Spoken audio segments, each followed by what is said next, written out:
Welcome to Kenton's videos. Enjoy the video. You start by opening the image and confirming its mode. This matters because resizing an indexed image can alter colors. Once the file is open, inspect image scale image to view width and height in pixels and the x/y resolution. You should decide whether to constrain proportions. If yes, keep the chain icon linked so width and height scale together. Make sure interpolation is set appropriately. Cubic preserves detail, while none keeps hard edges for pixel art. Now you enter the new size values and fine-tune quality.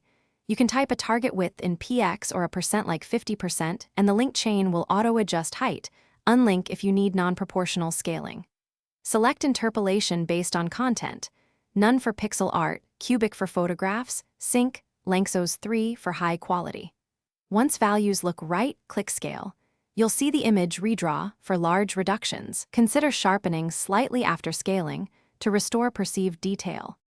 After scaling, export your result with File Export As and choose Format and Quality. PNG for lossless, JPEG with controlled quality for smaller files. If the image is for print, confirm resolution at 300 dpi before exporting. Make sure physical dimensions match intent.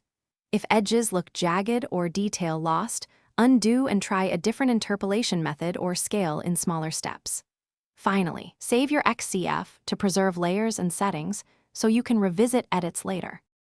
Thanks for watching. Consider subscribing if we helped you.